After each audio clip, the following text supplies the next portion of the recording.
Hello, welcome to the Joe Cortez Show here in Las Vegas, Nevada, the entertainment and the sports capital of the world. Well, today, first of all, I want to welcome again my co-host Shelly Stevens, the beautiful Shelly Stevens, and our co-host. And we have our guest today, none other than Sal Santiago, who's entertainer, one of the best entertainers you have in Las Vegas. She's the country western music, all kinds of music, Spanish, English, any Japanese. I'm working on it.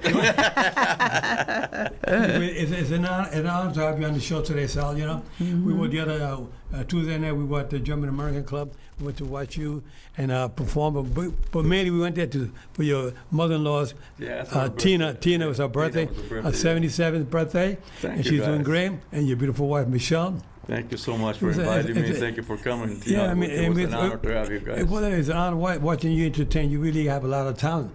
When did you start entertaining? At what age? Well, I'm from Chile, South America. And I started when I was maybe, 9, 10 years old, something like that, And of course, against my family's wishes, how they are, Yeah. My dad had a totally different plans for me that I wanted to do. I think music shows me. I didn't choose that, Yeah. You know how it is, And but it's been a really, really a good career through the years, And you've been performing all over the country, all over the world? I pretty much, not quite all over the world yet, but maybe someday. Not as much as you guys have been, Start doing some cruise ships. Right, I bet you get all I don't know about that, right? But I toured all over South America in my younger days, and then my parents immigrated here in 1967, and I wasn't going to be in the music business, but like I told you guys before, I think it chose me, and I started, starting around again, and just I was fortunate enough to, be very, I guess, and the different ways that music took me to different places, That's great. And the one thing I love about you and your performance is the same as me and Wesley. We love to play all styles of music. True. And don't you hate it when people say, what type of music do you play? Right. And when you say everything, they look at you like you're crazy, right? Right, I know. It's like, what just because you got cowboy hat doesn't mean that you only play Wesley. I know, exactly. We play everything. You and Wesley have a lot in common. I saw you one day performing at a Mexican restaurant, Spanish music. Sure. And that was great too, huh? Thank you. Yes, indeed. And I was fortunate enough when I moved to the States. I was thrown into country music, and the reason why, my first wife, she was from Peoria, Illinois, and I didn't know anything about country music at all, and got raised, like I said, in South America. We got music from the Beatles, Stones, stuff like that. Exactly. Country wasn't not even in the horizon. Now you had a very famous entertainer, Lucho Gatica from Lucho Gatica, yes, Chileno. He was a good friend of mine. Oh, really? Oh yeah. He's come to my house here in Vegas. No kidding. Oh yeah. Yeah. What a tremendous talent he was. Yeah, he was very talented. One day he wanted to come to my house. He heard about my theater in the house, so he came to my house, and I called Victor Manuel, the singer, the salsero from Puerto Rico. I called Victor Manuel. Victor, I got somebody who wants to say hello to you. I gave him Lucio Gatica, and Victor Manuel flipped. He went crazy. Oh. They were talking about half hour on the phone. Wow. With Lucio Gatica. Another Chilean, Don Francisco. Remember the show, Don Francisco? Yeah, Don Francisco. Yeah. He's from Chile, too. He was also from Chile, yeah. Yeah, but Lucio Gatica, we used to hang out here a couple of times with my friends. The Catroverde, remember the Catroverde family? Sure. That's where we met one night at a restaurant, and we went to Waldo de Catroverde's house, and then a week later, he came to my house. Oh my God! We spent a good 3-4 hours in my house. No. Oh yeah! Wow, what a treat! Oh yeah! Lucio Gatica is like a Frank Sinatra, Oh, definitely, yeah. As a matter of fact, Frank Sinatra used to go see him perform. Wow. When he told me, Joe, Frank Sinatra used to come and see me. I said, really? He said, yeah, he was a fan. Listen, that's something. Yeah. Oh my God. Well, so how long have you been performing at the German American Club? I think I'm going on my 4th year now. Really? Yeah, I think it's my 4th year I'm going there, and they've been so good to me. It's such a great club. You guys know that, Yeah, I'm thankful that you turned us on to that club, because now we get to go there once a month, doing our Motown and more shows. You have what shows do you do at German American Club? I do an all-around show on my first. I worked there the first week of the month and the 4th week of the month. Actually, first Tuesday of the month. Okay. First Tuesday, 4th Tuesday, and then the first one I just do a little bit of everything. Latin music, pop, standards, a little bit of everything. Sometimes I see your wife singing with you too. Yeah, I get Michelle up there to do a couple too. She's pretty good too. Yeah, she's not bad. You know? And on the fourth Tuesday, I do nothing but country. You know. Oh, that's awesome. And we used to have like an open mic, but we used to do like a jam session with my whole band. You know, and it was just a country show that we did. It was really successful. Yeah. But you know, I guess things got a little tough over there. The budget, you know, wasn't quite what it used to be, so they had, you know, I had to cut down. And, a lot of nice people go there. I get to meet a lot of nice people there. I mean, it just, I mean, it feels like a little family place. It is. It really is. It reminds me stranger when you walk in there. You know, I tell you. All the hugs. Everybody comes. Everybody's hugging each other. Yeah. I love that. And I'm doing the Oktoberfest coming up. It's the 17th and 18th, and you know, and I'm doing the first Friday, which is the 17th, and there, and then we have and this the 28th, which is the last Thursday of the month, which is my regular time to play. We're doing a Halloween costume party there. You know? So that's going to be nice. So what you going to dress us? I don't know yet. I'm just going to keep it under wraps here, you know? Surprise, surprise. As Gomer would say, right? Oh my God. Well, you know, October is a very special day. For me, it's very special because my daughter, my oldest daughter, Cindy, the one in the wheelchair, that got in the accident. She was born on Halloween. That's my really? That's my little witch. Oh, how cool is that? Yeah. Are you going to celebrate? You're going to have a big celebration? What are you going to do? We always try to have a little birthday party for her. You know, it's very nice and family. Yeah. And nothing big, you know. Okay. Yeah, we're not crazy. We did something big for her 40th birthday. We did a nice party for her. At the house, and we put a big tent outside. Had a couple of hundred people there. No kidding. We had to put a tent outside at the other house. The house, you haven't been to the house yet. Yeah. But I'll take you to show you the house. Wow. But we had it there, like about 200 people showed up for her 40th birthday. It was so big. Oh, that's wonderful. Yeah. That's great. Yeah, but that was nice. But we like to try to keep our children happy and teach them a lot of love and caring and understanding. That's what we're all about. That's true. My family. Life is too short. You know what I'm saying? Life is short. You know. We try to be like Shelly. Last week they were up to when I got inducted the Hall of Fame, the Atlantic City Hall of Fame last week. Shelly and her husband went up there to Philadelphia, and then saw her beautiful children and grandchildren. Yeah. Oh my God, it just was like incredible, you know, especially to see the little one, because we haven't seen the little one. He's 5 now. Last time I saw him, he was 3, but you know, we still talk like on the phone, you know, FaceTime and everything. And he's so cute because every day he would ask, because we were staying in a hotel near them because she has a big family, so we stayed in a hotel, and every morning he would tell his mother, my daughter, to call me and say, when's your mommy's mommy coming? And he's like, call mommy's mommy. I'm like, I can't even say it. How is he saying it? He's like, he's 5, mommy's mommy. But that's so nice to be close to the family, you know. Mm-hmm. And we have our grandchildren. I got 4 grandchildren, 2 boys, 2 girls, and 1 great-granddaughter. You know, and we're so proud of them. You know, we try to teach them a lot of love and caring and understanding. Yeah. You know, it's nothing better than being close to your family. That's true. A lot of individuals out there, they don't call their families up, their children. You want to be close as possible. Yeah. You know, because loving each other is so important, caring for one another. And like I said, life is too short, man. You know, life, you never know. You know, I mean, and it turns on a dime. And I don't mean to bring sour grapes or anything, a little nostalgic, right? Our family is going through a little, a hardship right now because my youngest daughter just lost her husband, you know, over the weekend, and very, very young, and in his 40s, you know. Wow. I mean, we'll fuck condolences. So, but like I said, and you know, and we saw them a couple of weeks ago. They came in. They live in Arizona, and they come over, you know, and visit, you know, and we spent some time with them, and you know, before they went back home, and you know, a week later, you know, we heard that he had passed. You know? Oh my God, and it's that's just like, shocking. It's a shame. It's a shame. That's why you gotta thank God every day. That's why I called my brother this morning, and he said, "Joe, you call me almost every day." I said, "Michael, you know, because." You know, you never know when gonna be the last time I talk to you. Yeah. And my other brother, and all. I'll go to my phone. I look my. I haven't called this one in a couple of weeks. I haven't called this one in a month. I try to call everybody up. Everybody says, Joe, you call everybody up. I said, listen, I try to call as many people as I can. People that are caring. there was, I mean, life is short. You got to try to give it all you got. Yeah, just enjoy. Just enjoy.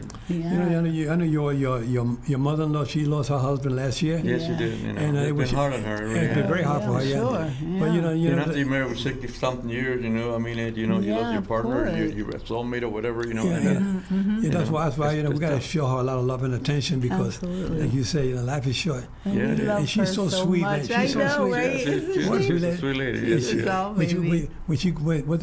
She told me she saw my husband wanted to meet you, and I got to meet him. He got a chance to meet him. He got a big fight fan. He said, yeah. Joe, when did you start boxing? I said, well, before refereeing, I started boxing when I was 15 years old, back in 1959. Wow. But in 1960, I was already Madison Square Garden, 15,000 fans, and I get the newspaper, the whole back page of the New York Daily News, a picture of me and my brother winning the championships in Madison Square Garden. It was very nice, But when he asked me that question, I said, and that's how it all started with me, with my boxing career. I remember when I went in the Army, I was very, very young, 18 years of age. I went in the Army. I couldn't fight in the Army because I was already professional. Did you get drafted or did you volunteer? I pushed the draft. Okay. I pushed it. I want to get it over with. Yeah, you want to get it. Because what happened was I had 5 fights. My 5th fight, I lost the 5th one.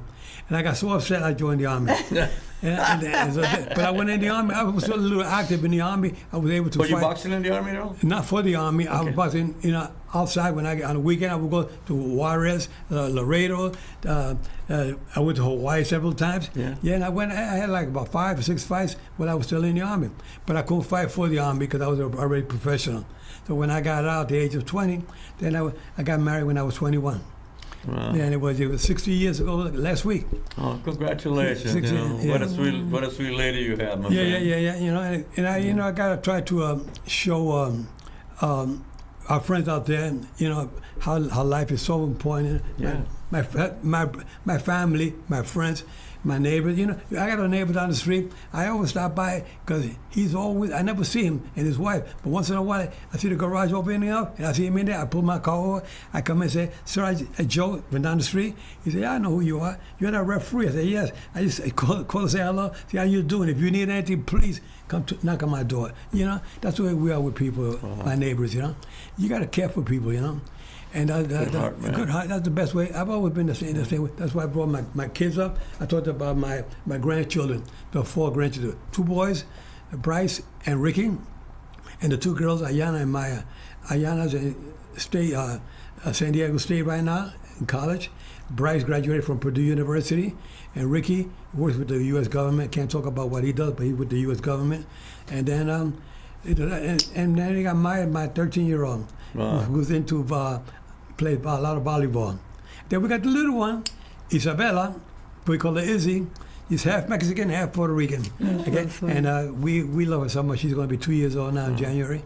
And it's an honor to be close to the family, be close with them. But you're lucky to have them close by, though, as well. They're all here. Very lucky to have them close by.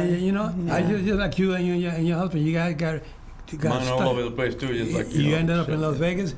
I ended up in Vegas because of the boxing. You ended up in Vegas because of the entertainment. We ended up here for a reason. Yeah, that's for exactly. Sure. So that we can meet each other. We come here to meet. That's what we have a lot of good friends out there. You do, I do. We have a lot of great friends in Vegas, and I'm not a guy that goes out all the time. I'm not a drinker and I don't smoke, but I like to get out there and to see you guys entertain every so often. Well, we appreciate when you come. We had so much fun the other night. I'll tell you, we had a great time. When I see all the people dancing on the floor, they do that dance, what they do. Like the line dance. The line dance. I don't do it, but I watch it, man. People they can really enjoy your music. We can teach you how to do that. So Sal, tell us about where you've been performing on Saturdays. Well, Saturdays, I was fortunate enough to be at the Skyline Casino in Henderson, and Mr. March and his group over there. Skyline? The Skyline, yeah.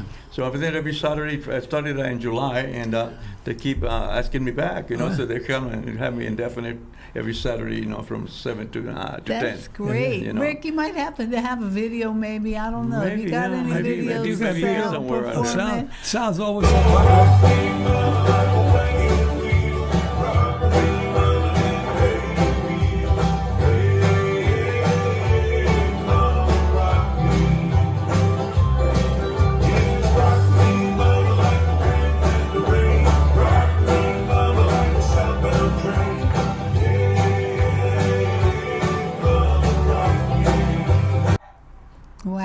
amazing. And like you were saying before, you know, where you grew up, you weren't really into country music. Not at all. I know. I felt the same because I'm from Philly, so we were into the sound of Philadelphia mainly, you know, and jazz, you know. But we didn't really grow up on country western or the blues. Right. You know, I didn't even know what the blues was because I never had the blues. I was always happy. But I learned, you know, actually I learned about the blues when I went to Japan. We lived in Japan for 10 years. We were performing there too. I had to learn a lot of songs in Japanese and eventually Chinese, Korean, everything. We sing in like 10, 13 languages now. I don't know. Now your husband Wes, you started with the stylistics. And I was with the stylistics for 8 years, and then he went with Lionel Richie and the Commodores for 3 years, and then I was doing Broadway musicals, and then I was a flight attendant with Pan Am, and then we met, and somehow I ended up singing with him somewhere, and then we just started our whole new love affair and career together. How long you got to be married now? Oh, God, don't ask me. Ask Wesley.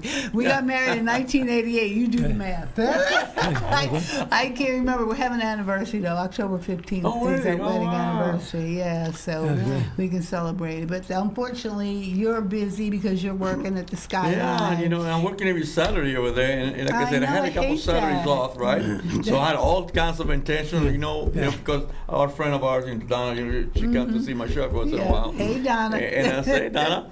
And, you know, so I told her, I guess this Saturday I'm still going to go see the guys that, you know, I haven't seen them in like for... No, they're not there. So what? No, they're not there. They're doing something else, right? And then I got another Saturday off because I had my cataract, you know, so I couldn't work for a few days. Yeah. So it happened to be another Saturday. Let me tell you, that came out pretty good with the cataract. Great. I can see beautiful people. I can see. You did one eye. Both done now. Both done. So, okay. So I had the Saturday off. So I called them up and said, hey, I'm going to go see those guys. I got no, they're not there. In Philadelphia somewhere. What? So now you can see the true colors. Yes, indeed. I tell you, it's so nice, you know, that you got a cataract. You know, I was in the field of ophthalmology for about 10 years myself. Yeah, you was telling me that. Yeah, I was working with ophthalmology. As a matter of fact, you used to want to call me and say, hey, don't worry about it. Don't sweat. It's a really easy operation anymore. It took about 15. The procedure is only 15 minutes. Not even that long, I don't think it was. You know, the procedure, again, the prep. The prep took about an hour and a half. Exactly. You know? But the procedure maybe 10, 15 minutes. Yeah. But I say, I'm glad you got it done because they call it a phaco emulsification. It's ultrasound technique. They remove your lens that you're born with. They put an intraocular lens in there, a little plastic lens. They're taking out a dirty window and they put in like a clean window. Working. Yeah. Now they got a good clean window. I can see you guys real good now. You know, it's amazing. I was doing that for 10 years. I got a key to the city in Cicero, Illinois, for key to the city of Patterson, New Jersey, and the key to the city in Newark, New Jersey, for saving people from going blind with the program that I had, a free vision screening program. Wow. I used to reach out and call the neighborhood with senior citizen programs, and I would go out and check the seniors out with the free vision screening. And they were getting glasses all the time. And they said, when we took them for a complete eye exam, they found out that they had cataracts. The glasses were not going to help you out if you have cataracts. You could put glasses every month. You can change your glasses. It's not going to help you. You got to get the cataract surgery like you did. Discover that, yeah. And you get it done. And tell you, and people are saying like, oh my! A doctor one day told me, Joe, if you didn't bring this particular person for the complete eye exam, that person would have been completely blind in 6 months. Wow. Because that person had glaucoma. And glaucoma, there's no cure for glaucoma. And with my friend Willie Mays, the baseball player, he told me one day, Joe, I have glaucoma, and I'm taking some drops. Him and I were very close. And I said, you're taking drops? What kind of drops? You're taking Timoptic? He says, how do you know the name? I said, well, I did a little bit. I said, the yellow cap, the blue one, or the white one? He says, mine is yellow one. I said, okay, it's Timoptic, okay. Because, you know, sometimes the seniors, they can't read that good, but they could distinguish the colors, yellow, blue, and white. Wow.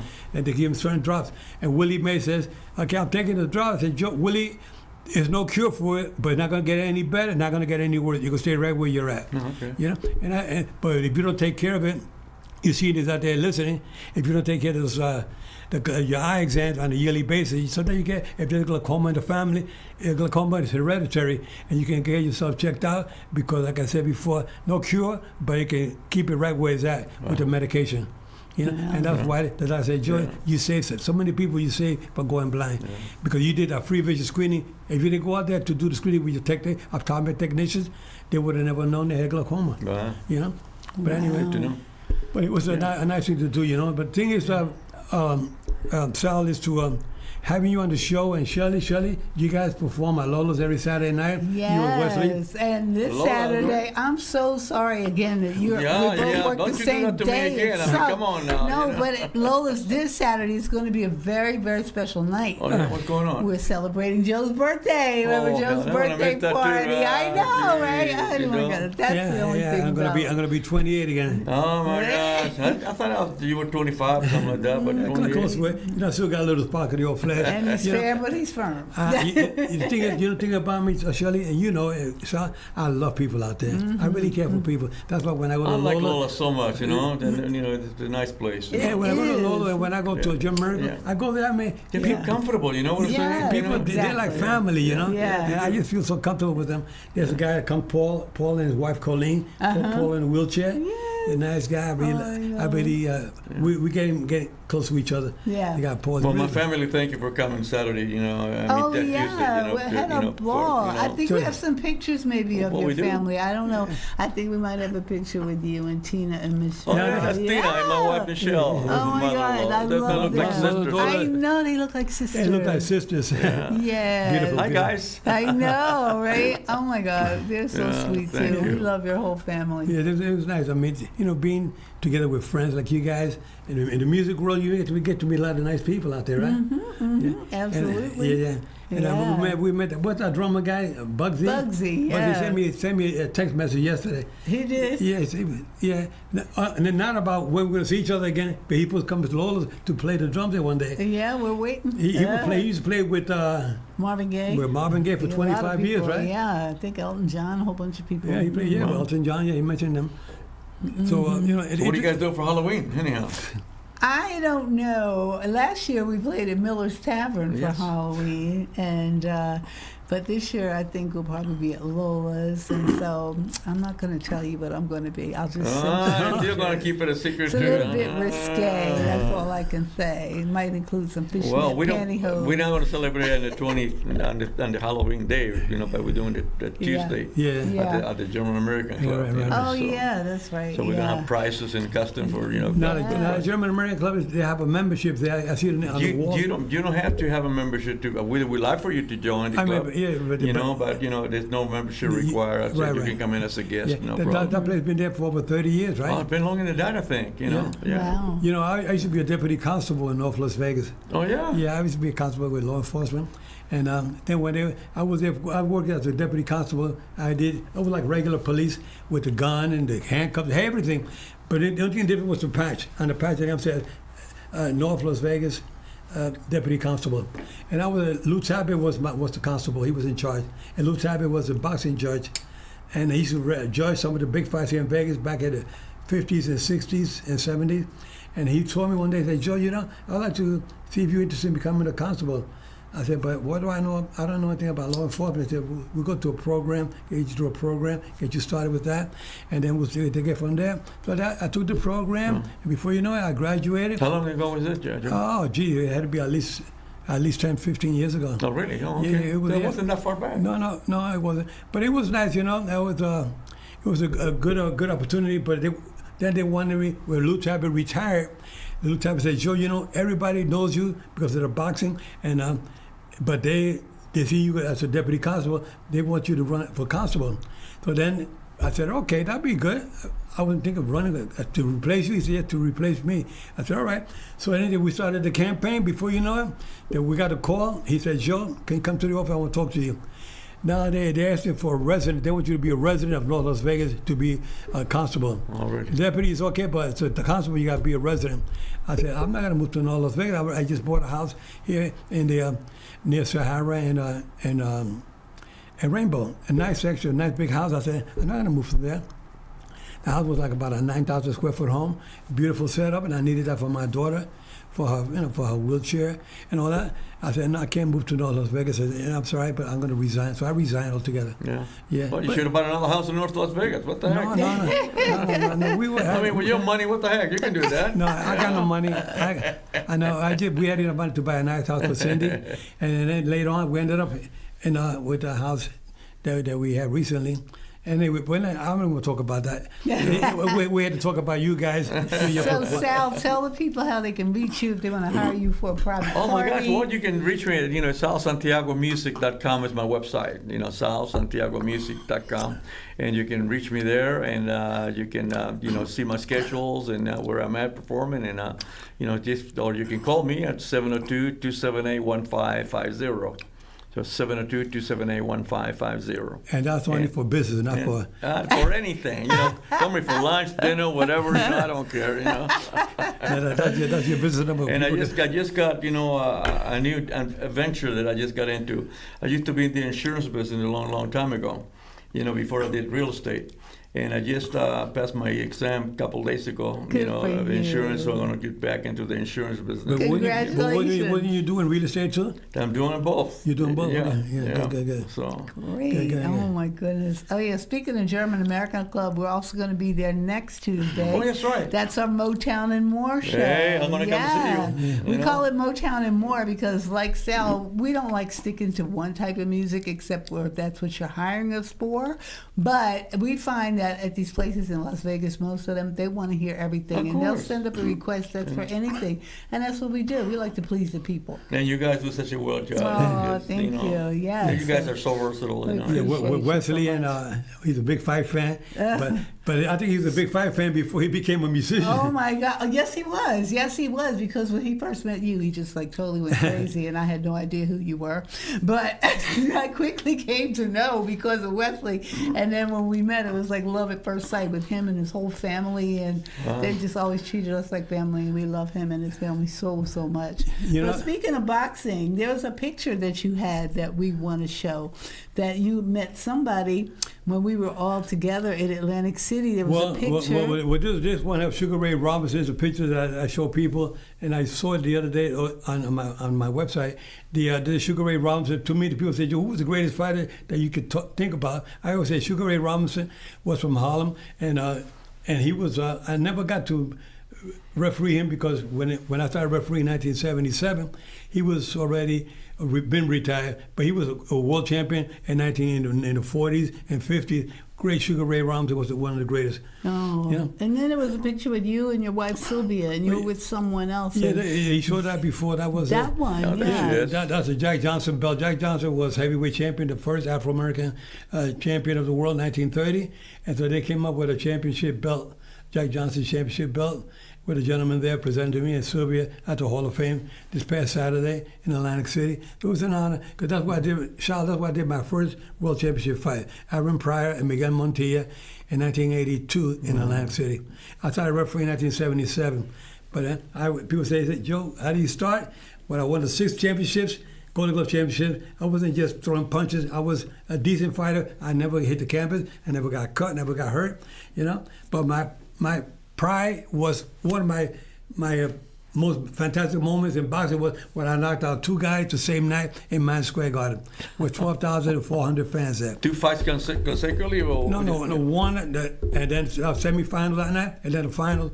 There were 12 championships that night. Wow. 4 different weight divisions. And then after you win the semifinal, you come back to the final. And the second guy... How many rounds fought? No, they were amateur. The Golden Gloves, they did 3-round fights. Okay. They were sometimes we would fight 5 rounds, but the amateur was 3 rounds. We had to be in good condition. I didn't consider myself one of the hardest punchers, but I was able to at least get those 2 opponents. And they were both great champions, too, from their states. One was from Grand Rapids, Michigan, and the other one was from, I think, from Toledo, Ohio. Anyway, I had a great time. Boxing was good for me, and I'll tell you, fans out there, you folks out there listening to the show, try to get these youngsters involved in sports. It doesn't have to be boxing, it could be any sport, because there's too many crimes, too many drugs, too many guns out there. Get the kids off their computers, get them up there in sport. Exactly, and off their get them to do something, yeah. Get them to be involved with some kind of sport, it doesn't have to be boxing, it could be any sport. Sure. But there's too many shootings out there and too much drugs out there. We got to get these kids on the right. We don't want these kids to be incarcerated at a young age. Young kids, right. You know. Yesterday, I started to say, rest in peace. Yesterday, I got the news that fighter named he was a lightweight champion, and his son hung himself. His son, I forgot the names, but anyway. Gotti, Arturo Gotti Jr., 17 years of age. Huh? Yeah. He hung himself a couple of days ago. His father hung himself like 12, 13 years ago, in Brazil, and this kid hung himself in Mexico. It was unbelievable. He's Italian, was born and raised in actually, his father came from Canada, Italian, born in Canada, and the son was born and raised in New York. When his father committed suicide, the kid was only 8 months old. And now here he is, age of 17. He hung himself. Oh my God. Really, so anyway, with that said, guys, thank you so much. Thank you for the invitation, you guys. I appreciate that. What a pleasure it's been with you guys tonight. Yeah. I appreciate it. And you fans out there, again, we love you guys all. God bless you all. God keep you on the right track. Keep you focused. And remember, pay it forward. And remember, guys, we're fair, but we're firm, and we can sing as well. That's right. See you Saturday night at Joe's birthday party at Lowe's. Definitely. Take care. God bless. Bye, everybody.